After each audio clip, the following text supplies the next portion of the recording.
Kisah sang sultan yang menaklukkan ombak dan badai. Di Samudra Pasai yang berkilauan ini, akulah Sultan Mahmud Malik Az-Zahir, sang penakluk ombak dan badai. Darah bangsawan mengalir di nadiku, diiringi teriakan rakyat yang memuja kejayaanku. Aku tak lahir dengan mahkota di kepala, keringat dan air mata menemani masa kecilku di bawah bayang-bayang perampasan tahta dan intrik politik. Tapi aku berjanji pada diri sendiri, Samudra Pasai tak akan terbungkuk di bawah kaki penjajah. Ketika aku naik tahta, kerajaan ini bagaikan kapal karam. Perdagangan terhambat, bajak laut merajalela, dan rakyat dilanda kelaparan. Tapi aku tak gentar.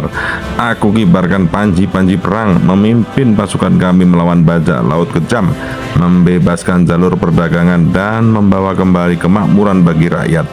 Namaku menggema di lautan, ditakuti bajak laut, dan dihormati para pedagang. Aku jalin hubungan dengan kerajaan-kerajaan besar, dari Mesir yang jauh hingga Cina yang eksotis. Samudra Pasai menjadi pusat perdagangan rempah-rempah, emas mengalir bagaikan sungai, dan rakyatku hidup sejahtera. Namun di balik kejayaanku, badai politik tak henti menggerogoti. Musuh-musuh mengintai, siap menerkam kapan saja. Aku tak pernah lengah, selalu siaga dengan pedang di tangan dan strategi di kepala. Suatu hari badai terbesar datang. Kerajaan tetangga dibakar ambisi buta, melancarkan serangan mendadak. Api membakar istana, pedang beradu nyaring, dan Samudra Pasai terancam runtuh. Tapi aku tak akan menyerah.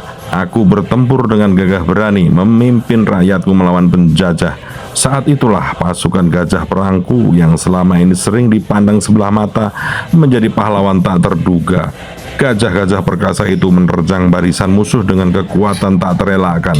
Gading tajam mereka merobek pertahanan lawan, dan trompet lantang mereka membuyarkan semangat prajurit musuh. Pasukan berkuda kami yang selama ini bertempur berdampingan dengan gajah-gajah ini memanfaatkan celah yang dibuat kawanan raksasa itu. Kemenangan pun perlahan berpihak kepada kami. Dengan kegigihan dan strategi brilian serta bantuan pasukan gajah perang yang gagah berani, kami berhasil mengalahkan penjajah. Samudra Pasai kembali aman dan rakyatku bersorak kegirangan. Sejak saat itu, gajah perang tak hanya menjadi simbol kekuatan, tapi juga kejenakaan tersendiri. Bayangan saja, para prajurit gagah perkasa yang biasanya bertempur dengan kuda atau pedang, kini bertarung bersama gajah raksasa. Ini cerita yang tak akan mudah dilupakan, bukan?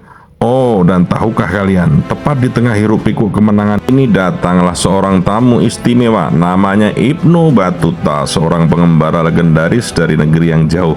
Kabar petualangannya sudah sampai ke telingaku, dan aku senang sekali bisa menyambutnya di istana. Ibnu Battuta tercengang melihat kemegahan Samudra Pasai. Aku sendiri tak segan-segan memamerkan pelabuhan yang ramai, pasar yang dipenuhi rempah-rempah dari seluruh penjuru, dan masjid-masjid yang menjulang angkasa. Tak lupa aku juga memperlihatkan padanya pasukan gajah perang kebanggaan kami. Ibnu Battuta, si pengembara ini, juga seorang pengamat yang jeli. Dia menuliskan semua yang dilihatnya tentang Samudra Pasai dalam catatan perjalanannya.